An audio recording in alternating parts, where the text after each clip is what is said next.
Hello, everyone, and welcome back to another episode of Knowledge or Nonsense. And I am your host, Chimere CeCe Curry. Woohoo! I am so happy, you guys, to be doing this show today. We have an awesome show ahead. We are going to be talking with our current HSPA President, Anthony Bondon. Yay!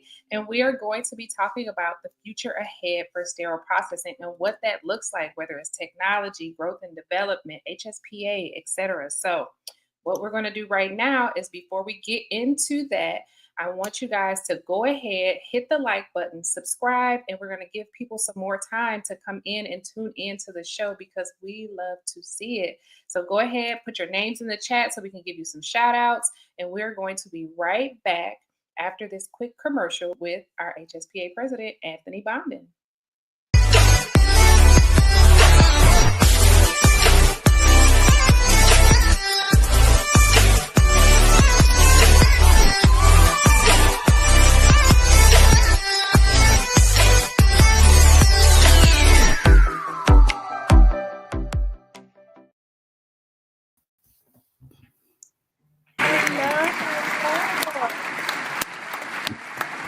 What's going on, Mr. President? Hello, ma'am. How are you? I am fine. How are you? Wonderful. Good. I'm Look, guys. tired. If I must be honest, I'm tired. But that's good tired. That's good tired. You got a lot more to go. So you're going to be all right. You're going to be all right. Look, you guys, I met Tony probably about a year ago. He was new to the state. He came in and wanted to help with the reboot of our chapter, and we did a great job with his help. If I must say so myself, we've been very successful.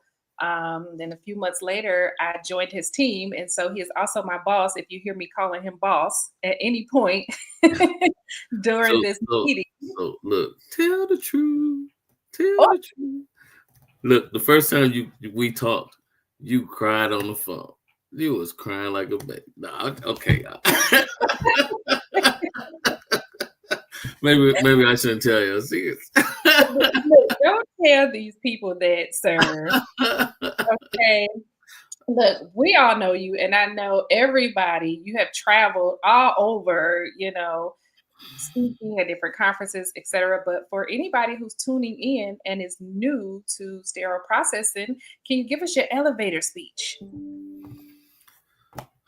Look, I'm just a nobody trying to tell everybody about somebody. Really about our industry, honestly, and how blessed we are to be in an industry such as this at such a time as this. I really believe that it's a blessing for the people that are here that are in sterile processing, especially in these hard times, man. As we going through, we thriving. And so that to me is a blessing, and that's kind of really, I guess, what we here to talk about. Yes, SPD is like thinking about when I first started in this field 21 years ago, and the growth and the development and the change and the recognition and just kind of the direction that I see it going is I'm really proud to be a part of sterile processing. So I agree. So look, I was looking at what is it? CHOA here, as well as I think it's Barron Health. Mm-hmm. And they have transitioned over to using robots in their sterile processing department, which initially I thought that will never work, some years ago when they first started talking about it. But now I think I feel a little bit differently.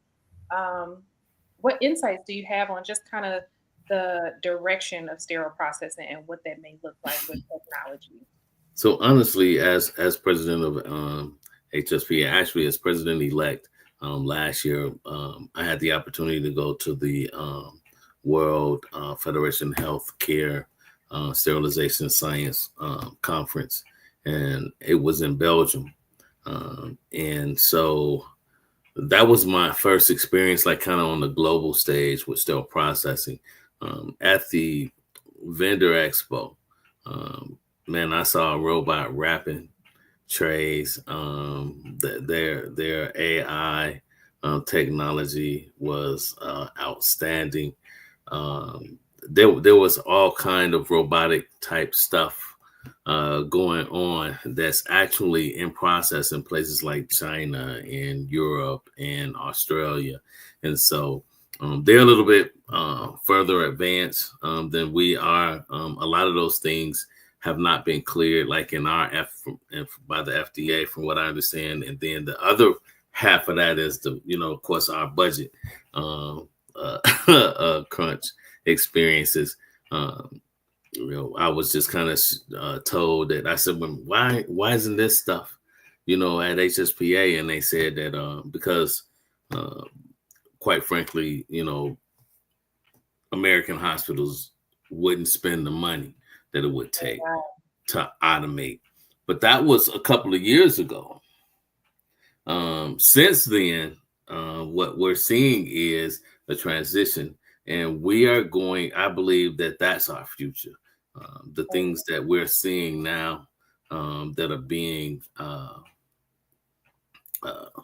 I guess, produced and developed are actually our reality. And at that conference, I was able to talk with a young lady, an outstanding vice president of SPD that's in New Jersey, and her hospital has I think it's one of the most automated hospitals in the United States.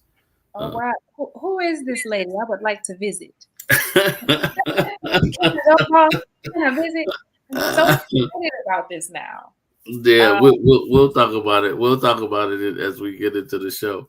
But I mean, I believe her text, because she was sharing on stage that her text put they manually clean, and then they don't touch the tray again until it's actually in the assembly at the assembly table. Yes, I saw that. Yeah. I saw that in one of the clips. I did some research, and I saw so the robots take them from the sink, they load them into Yes. washers, they do everything after the manual wash. And I thought, man, that's so effective when you talk about productivity, that you don't have to take a person to do that, to unload and reload the trays for you. I thought was a really good idea. Um, like I said, a few years ago when I first started hearing about it, I didn't think that it would ever work, and now I'm so interested that Choa, if you're here, I would like to come and see your facility. If you're here, can I get a tour, Choa? Hint, hint. Um, but it's very interesting, and I think that it can be very helpful in the department when you talk about productivity in the work environment, to have those robots do those smaller chores like unloading and loading the washers and putting things in designated areas or taking them to workstations where they're needed. I think it's absolutely awesome. Right. And so, I mean, things like that, we say that they're the future, but actually, there are right now. There are Yeah. right now. Yeah, and you're seeing that more and more. I've worked at a location in my past before coming over to your team, and I honestly, I really didn't think it was going to work, but it actually worked out really well. Where we had a company come in and they did the peel packs for us and assembled some of our smaller trays. And it worked really well in terms of training of new hires and stuff like that, people who maybe didn't build as fast.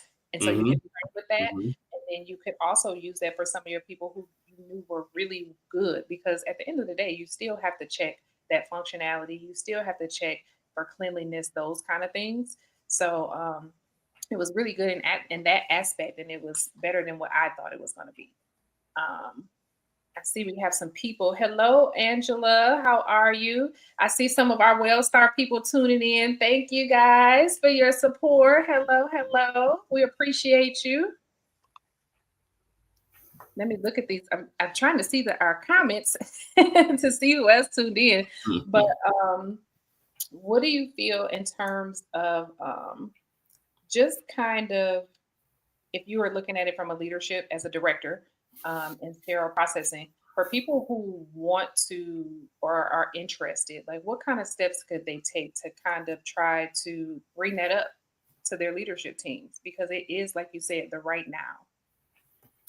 So, I really believe that, in our data driven society that we live in right now, especially in sterile processing, shout out to Shands Hospital for winning that HPN SPD of the Year award for how they do data, and they use data to really kind of propel them. Now, just speaking of Shands, let me just tell you, at that facility, they were a 4-tower medical facility. They shut down 3 of those towers and developed an offsite reprocessing center. And under the leadership of Sarah Vincent, who is an HSPA board member and currently on the ballot for HSPA President elect. They were able to, they have a state of the art offsite reprocessing facility that, from the insight, like they went through some bumps and bruises, but their plan, I was fortunate to just have insight on what their plan was. I thought that their plan was magnificent and was a game changer as it relates to how offsite reprocessing is done. And we were talking about it earlier today, that when you work in sometimes in these inner city spaces, or not even in that, just where when you're landlocked, when your hospital is landlocked and there's no space to go but up, offsite reprocessing is probably going to start to be a viable option for the future of sterile processing.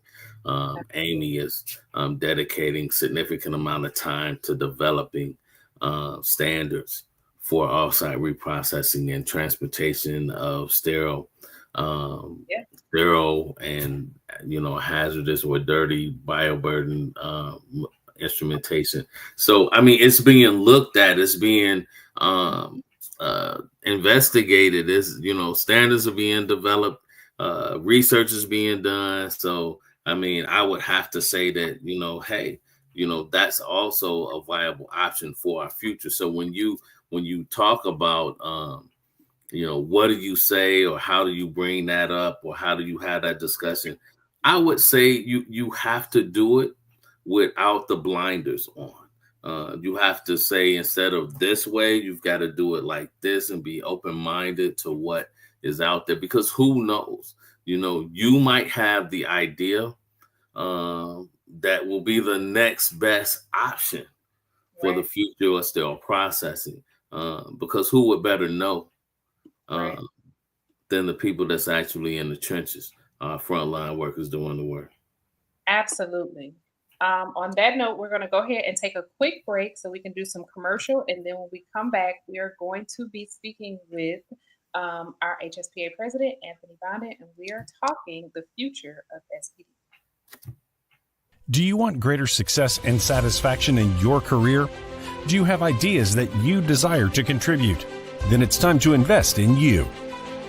Imagine you building and managing a high-performance team, managing conflict and difficult conversations, understanding financial management and budgeting, creating and implementing strategic plans, building and maintaining relationships with stakeholders.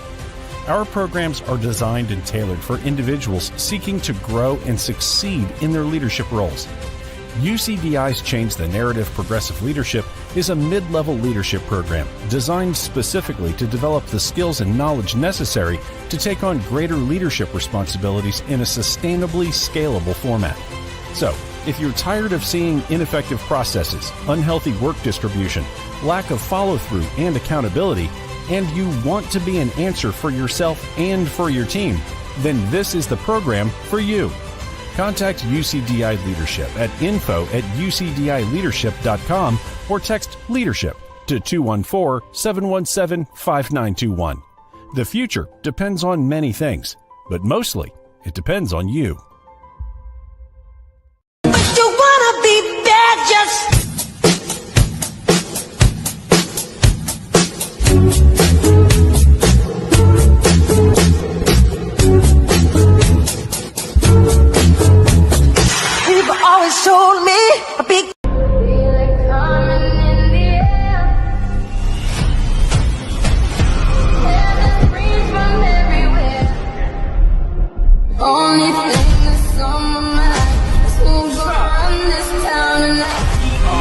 say that we are. This is our nation. Pledge your allegiance.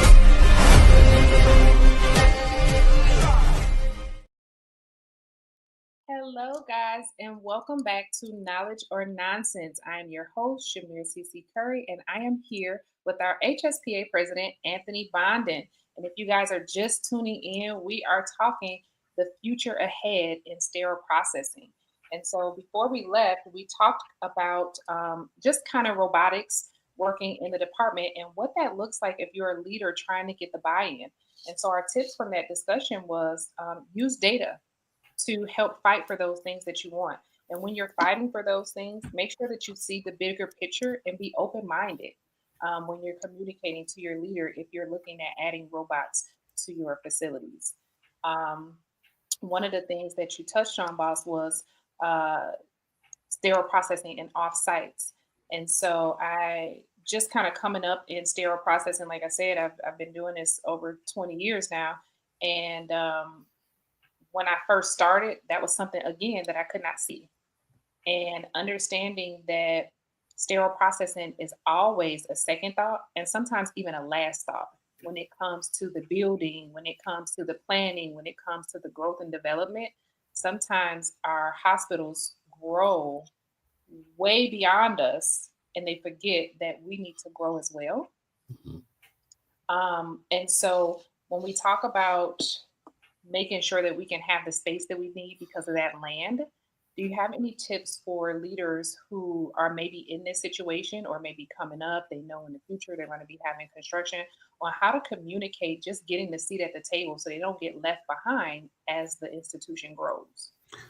So I think the development of the AVP role in sterile processing is offering that seat at the table. And you know, I alluded to say her name earlier, but I'm going to just go ahead and put her on blast. Anita Cassell is an amazing, she is an amazing AVP in sterile processing who right now is currently involved in, I believe, three building projects as we speak, all evolved around sterile processing. And so she is a great example of what is possible. She is also somebody that's very, very willing to share in her role, to share, you know, just kind of how things have evolved. And she, you know, kind of like us, you know, has been, you know, she came up through the ranks, involved in the trenches, and kind of, you know, just landed where she is, but not that it was given, it was very much earned. She also was, you know, an international speaker in her own right. She presented, you know, at that conference in Belgium about how, you know, her department has evolved from a technological standpoint, I believe, which allowed her to actually have the stage. And so when you're doing or looking at, you know, these types of ventures, I believe that now in sterile processing that we are starting to have that seat and that influence at the table. But again, it has to be more relative and related to how you can show from a data related perspective, from an informational related perspective, why it's necessary. And I think that people now are actually taking the necessary steps in the interest from the C-suite of, you know, hey, you know, we can't continue to grow our surgical services department. We can't continue to grow our ED department. We can't grow our GI facilities and not understand how the reprocessing aspect that influences the success, you know, because you can't grow those other areas without also growing the reprocessing area that supports it and that really drives their ability to do their volumes and their work. And so I think that now more than ever, those are the things that are being recognized. And so those are the things that we have the ability to share. You know, we were able in our space to introduce a robust staffing plan, thanks to the help of you and Kyrie Thomas, that added, we're adding 28 new employees, but we did that through being able to show volumes. We're showing volumes. We're showing that the volumes have increased 120% over the last 3 years. And so over those last we were a fixed rate productivity, and so our staffing was based on the number of operating rooms. And though we didn't increase the number of operating rooms, the volume has increased 120%. And so our staffing stayed the same. So now, we're playing catch up, but we were able, again, to come in and put our heads together. And, thank you, ladies, for, what you bring to the table. But we were able to introduce to the C-suite why, using that data. And so, we were successful in being able to move forward with this plan. And so, hey, it's not something that we can't all do. Right. Hey, Arlene. Hey, Kyrie. I see you guys are tuning in. Thank you so much for tuning in. We are talking the future ahead in sterile processing. And so Tony has just been telling us about what is really needed when we are looking at trying to get those robots in our facilities, when we are talking about growth and development, how important it is to make sure that we get that data. The numbers matter. So if you missed it, just understand that the numbers do matter and they tell a story. So if you're in leadership and you're looking for that, put the work into the data. I also want to blow up a couple of people, and I hope that you guys are listening, because these are some people who have expanded so much that they've gone to offsite reprocessing. And if I could just drop another hint for you guys, hint, hint, I would love a tour. Sorry, boss. I would love a tour because I have not seen a offsite reprocessing. And so I'm I need to know, what does it look like? How does it flow? What's the processes? I'm one of those people. I need to see it. Barry Bryant, I know, has some great offsite reprocessing that they're doing up there in Northeast Georgia. You said Anita Castillo. And then last week we talked to Nicole Whaley, who has a whole offsite reprocessing center that they just finished over in Florida. So if you guys are looking or planning, reach out to those people, find them on LinkedIn, use your resources. We are a sterile processing family here. So use your resources and invite me. Okay? Yeah, we are our best resource. And I just want to warn you guys, if you invite her, be prepared to answer a whole bunch of questions. I'm just saying. Be prepared. Be prepared. Oh, yes. Because I ask questions. I need to know, how does it work? How do I do it? How do I get it? Explain it to me. So yes, he told no lies.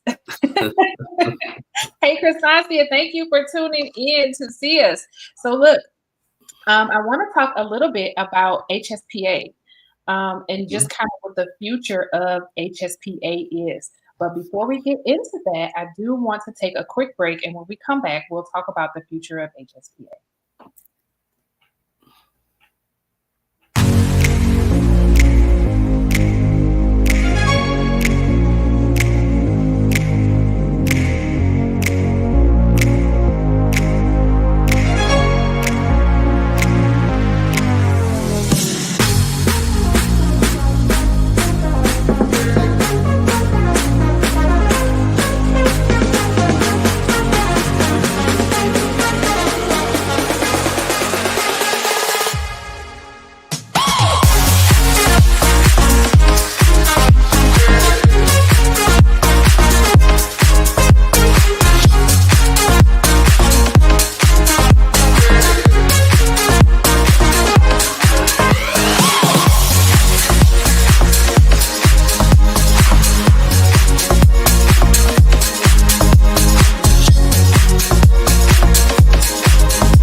Hello, my name is Chimere Curry, and I am a clinical professional educator and the president for GSPA chapter. I'm accepting the challenge to be the change that I want to see. So here are my goals. 1, expand community outreach within my chapter. And 2, increase participation for my members in that chapter. And then 3, make sure that I do something every single day that benefits and helps someone else along the way. I'm asking that we all be the change that we want to see, and so I'm tagging a few friends. 1, Kyrie Thomas, Latoya Chapman, Densley Koch, Brandon Gant, Anthony Bondon, Jeffrey Boja, Jill Holdsworth, Dr. Ahmed Bagassi, Leela Price, Hugh Hong, and Naomi Arroyo. Be the change that you want to see. All right, boss. You heard it here first. So let me tell you, first I want to give a shout out to, since we're talking about the future of HSPA, we're getting ready to dive into that. I want to give a shout out to the very, very near future president of HSPA, Arlene Bush. So in doing, I just want to reflect a little bit on the Be the Change movement.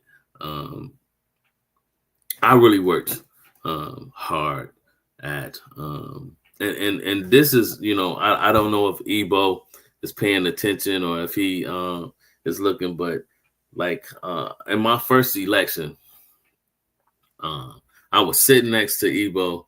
It was the first time that I had met him. He was, he got awarded his fellowship that year, and I was sitting next to him at the actual HSPA conference. And we were talking, about my aspirations of becoming president. Evo just turned around like he do with his little Kango hat on. And he said, "Sir, no, I'm not trying to be mean, but you're old." And I was like, "What'd you just say to me?" and so his challenge was that that it was, he didn't really see the value in what the board or what the president, was doing for the younger people in the industry. And so that was why I really worked so hard to ensure that, I was approachable, that, I helped to reinvigorate, our chapters that were coming out of COVID seemed to be, somewhat undirectional and challenged with trying to bring people back to in-person educational endeavors, but also just to really unite and reunite our industry and make people really feel that, for me, this presidency is about serving our industry and not necessarily being served. And I'm not saying, we've had some amazing leadership, amazing presidents in the past. And this isn't any shade on what they were, but I just feel like right now what we needed was somebody who was relatable to the people of our industry. And so I try very, very hard to live that, to be that change that I wanted to see. And so that's my challenge for my girl. That's my challenge for her, is to keep that same energy, to make sure that, that it's not about me or it's not about her, but it's about you. It's about the people that work and that thrive, and the people that we love, the people that make this industry what it is. And so that, to me, that's the people that show up every day and do the work. You know what? To what you're saying, like we've talked about this a lot. I aspire to one day be the president. And I can honestly say that in the last 2 years of me going to conference, that it seemed more attainable. Prior to, I was always just kind of like, how do I get in this door? But I feel like over the last 2 years, and especially working directly with you, et cetera, that it seems more attainable now. I've learned so much in doing that. So I do appreciate you in that aspect. Arlene, since we shout you out, honey, I'm going to ask you to be the change and challenge you to be the change that you want to see, um, and continue on with that initiative to incite the people that are coming up in sterile processing that hey, you can achieve this as well, and that we can all do it. So go ahead, Arlene. I'm excited to see what you do with the chapter coming up, and I cannot wait to see you at HSPA this year. Yeah, yeah, and just to just again, just to her, in her corner, I mean, we've talked about this on several occasions about how because we came up in the board together and stuff, and so we had opportunities to really see like kind of what it was, what it could be, what we wish it was, that kind of thing. And so, we've had some of those conversations. And so, again, man, I wrote it in the last article about how, our industry, man, they're so special. I had the opportunity to go a lot of different places and into a lot of different spaces, SPD relative, into departments and meet people that's doing the work. And man, it was amazing how encouraged I was after those interactions, with people. And I don't honestly know how they felt, or how I made them feel, but being able to go in and hopefully encourage, my fellow peers was such a blessing to me and to my life, that it's something that I'll never forget, man. Absolutely. I see Sharon says behind the veil, LOL, and she says there is a difference, Mr. President. Unity is not conformity. That's Um, right. Absolutely. yes, that is true. I saw something, Sharon, if you could pull it up, I believe it was Angela Russell regarding data analysts. It looks like she was trying to ask a question. Let's see. I have seen data analyst positions within materials management. Have you all seen data analysts specific to sterile processing? I feel that would be a great way to capture pertinent data to present to the C suites and for all considerations. Angela, I love you, girl. I like the way you think. Let me just share with you what what we just. So I talked a little bit earlier about the staffing plan that we introduced. 9 of those 28 positions that we actually introduced as a part of our staffing plan were is a quality education manager, and then 7 quality and education specialists. Those quality specialists, quality specialists are just that. They are data analyst positions for sterile processing. Kyrie and Chimere convinced me that that's an 8-hour job.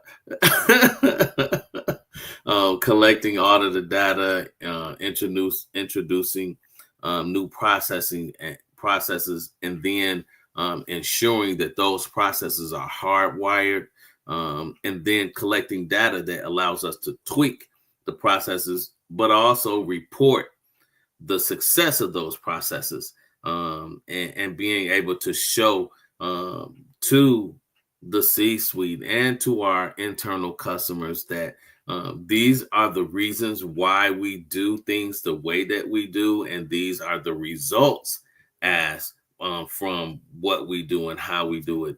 And it can be, if you sit in a seat with AVPs, if you sit in the seat of directors, I'm telling you that we spend an immense amount of time collecting that data and trying to show, and share that data with our internal customers and with the C-suite, to justify S-bars and to justify, equipment purchases and staffing additions. And so, with all of that, man, a huge part of that, a huge weight would be lifted if we took that approach. So as we're talking about the future, quality specialists in sterile processing, or data analyst, whatever you want to call it, it's the same thing. And if you want that job description, hit me up. I got it. All right.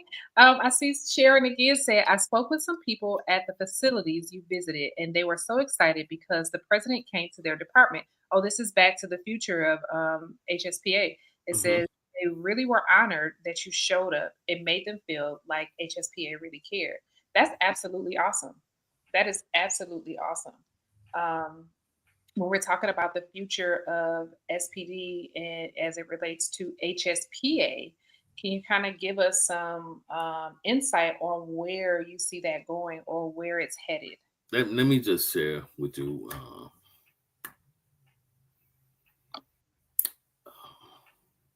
Susan Adams, Damian Berg, amazing leadership. Siri Sorensen, amazing. I love Siri.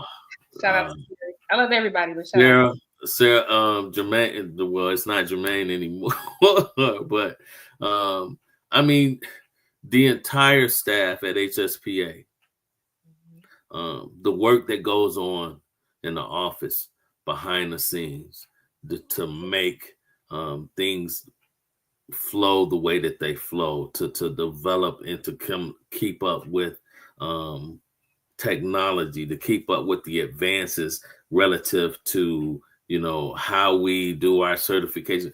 I mean, has anybody renewed their certification lately? And just how easy it is, like how all of your stuff is already loaded into I mean, it's never been, but that is the work from a financial perspective.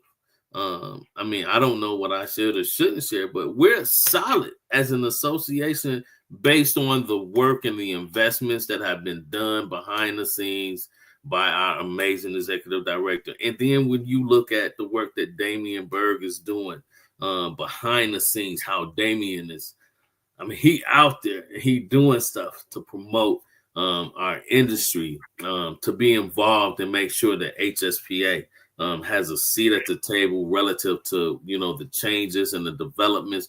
Our foundation is blessing people. We're sending people on mission trips. We're doing research work. We're doing community service. We're giving out scholarships, not just to conferences, but so that people can continue their education. Man, look, we're doing it. There are some amazing things for the future of HSPA. And that's why it's so important, for those of you who have those future aspirations to be a part of the board. Man, I'm sitting up here tearing up. Woo! Come on. Those aspirations, I'm telling you, you're the future. You're the right now. Most of you guys are the right now. And I'm telling you, it's special. When they say bright, our future is bright. Yes, absolutely. Look, you guys, we are going to take a moment to take a quick break, a quick commercial break, and we will be right back with HSPA President Anthony Bondon, and we are talking the future and the vision ahead of sterile processing. At RST Automation, we develop smart products using advanced technology to improve sterile processing quality and productivity.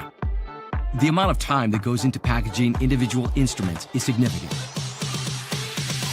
AIM Peel Pack creates a more accurate and efficient peel pouching process by automating multiple steps and eliminating numerous potential points of error.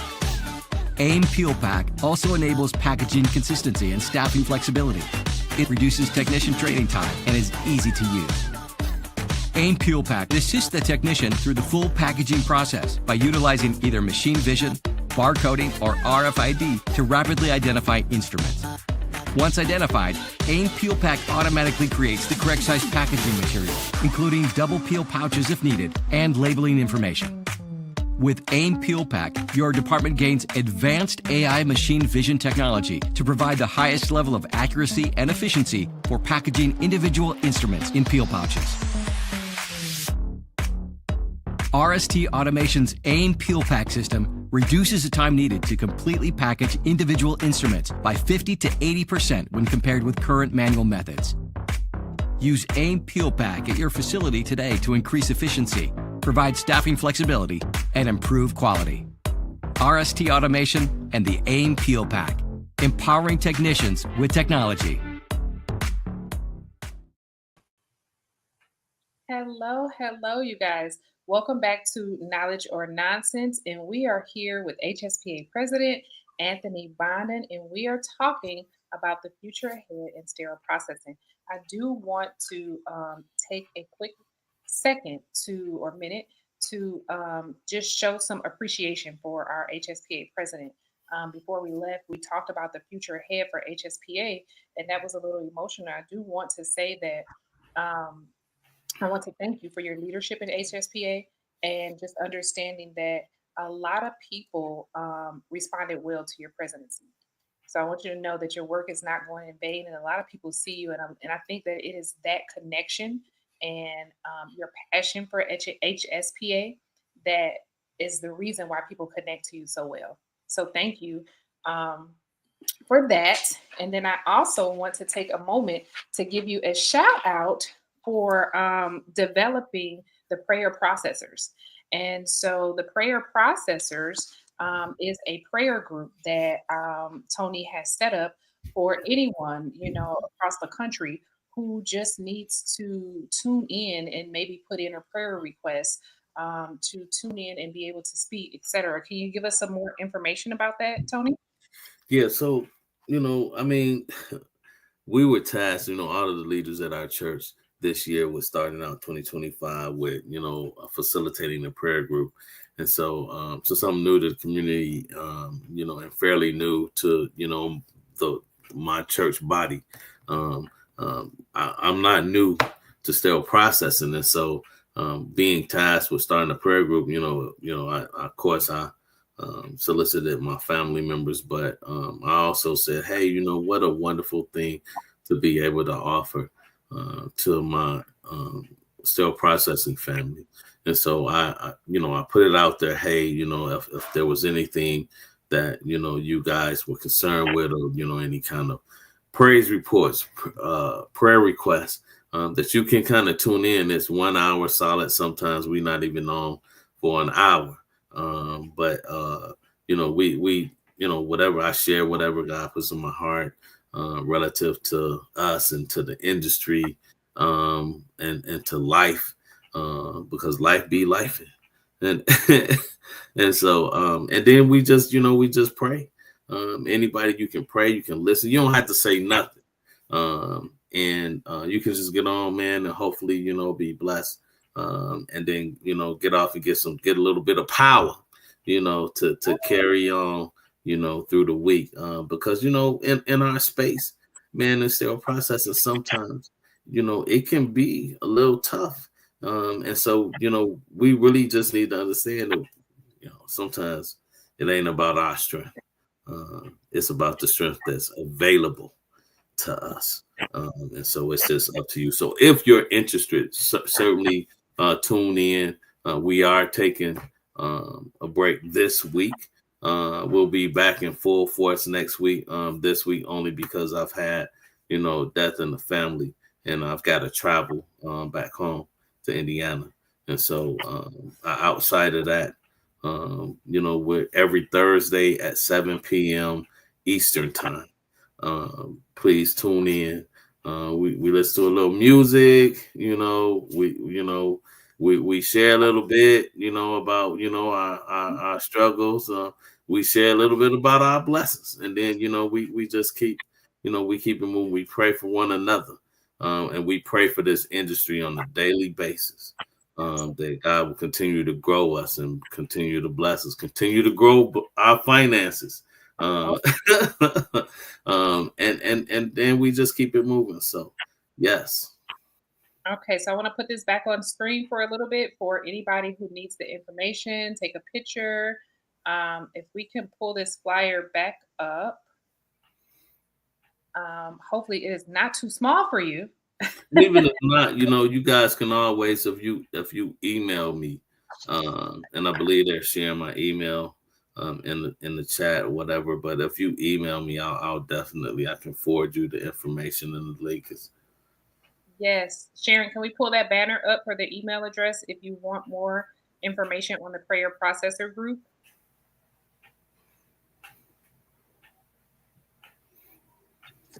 Okay, while she's working on that, I'm going to take a little minute to talk about the GSPA cruise announcement. If you guys have not heard, we are still in full effect. We are doing a national cruise, so everyone is invited. Come one, come all. We will have vendors there. This is a cruise conference and vendor fair.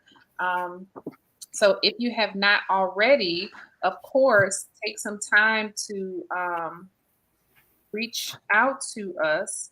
And I do apologize. For some reason, I cannot get that flyer up. That's okay. But contact GSPA chapter at gmail.com if you are interested in participating in the cruise as a speaker, as a vendor, or just as instrument professional, SPD professional who wants to come and get that information and get that knowledge and experience. Please reach out to us. Again, that's GSPA chapter at gmail.com. And the cruise, man, it leaves out of Miami, ports out of Miami, goes to Nassau, Bahamas, then the Great Stirrup Cay, and then back. It's a Thursday through Sunday, so it does minimize the amount of time that you are away from the department, and so it makes it available, for more of us to be able to go. It's just an awesome opportunity for us to just do something a little bit different as it relates to our education. But, we wanted to mirror, man, I wanted us to see again that there are no limits to how we do our education. There are no limits to how we come together and share as a family. Think about the relationships. Think about the experiences. Think about the memories that will be evolved and transferred and during this time of togetherness on the water, man. And there's something about the water, that tranquility of being on the water, man, that's special. But we deserve that. We deserve that. You work hard, play hard. Yes, it's going to be huge. And thank you, Tony, for helping us with this. This was all his idea, all his baby. So thank you for helping us with that in the chapter. We are just about to close. So HSPA Mr. President Anthony Bondon, this was absolutely awesome. I thank you so much for joining us today and sharing your insights on the future of SPD as well as HSPA and what that looks like. For anybody who doesn't know how to find you, can you tell them how they can find you if they need questions, if they need speakers, they just want to love on you, etc.? So, my email is anthony.bondon at wellstar.org. Phone number, ain't no sense in me stopping now. Look, I've been doing it. This has been a thing. And people are like, man, what's wrong with you? But it's 217 520-7637. So if you need any information, if you want to talk, if you want to share, if you need any kind of assistance, I may not be able to do it, but I certainly, I know who to call. What's up, Ken? And so, hey, look, that's just, again, I feel that this is more about me availing myself to the industry, that was what I was placed here at this time to do that. And so I'm all in. And until I hit Arlene, give Arlene the gavel. Until I give Arlene the gavel, I'm gonna do whatever I can, and even after that, certainly in my role as support, to be, whatever that advisor, whatever that means, for her, because she is definitely capable, but to the rest of the industry, I'm not going anywhere. I still want to make sure that I'm available for whatever. Absolutely. Okay. Guys, this has been an awesome show and an awesome season. If you did not realize, today is our final episode of the season. And so I thank you guys so much for tuning in for every single show. Even if you just tuned in for a little, even if it wasn't for the entire show, I appreciate you for tuning in. I appreciate you for liking, subscribing, sharing this, however you promoted it, whether it's on your social medias, etc. I appreciate you guys, and I have been so honored to be the host of this show. And so I appreciate you guys. Before I go, You did your thing, girl. You did your thing. hey, before I go, I do want to remind everyone that Martin Luther King III said it is always the right time to do the right thing. And so I said that in the first episode, and I want to say that again, that what we do matters as well. So keep up the good work. Keep striving to be the best, because what we do does matter. Hey, Angela Russell, find me in Louisville. Find him. Until next time, thank you so much, you guys. You showed up and you showed out. I appreciate you, and we will see you next season on Knowledge or Nonsense. Bless you, guys. In a world overflowing with noise, are you truly being heard? Or better yet, are you truly listening?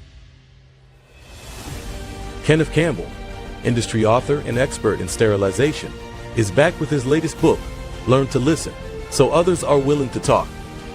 This book isn't just about hearing words, it's about understanding, connecting, and building trust. Whether you're leading a team, navigating relationships, or simply striving for better conversations, these practical strategies will transform the way you communicate.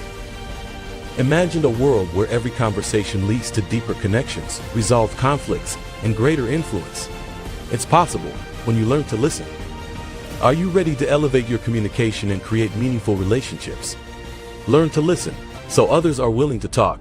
Available now.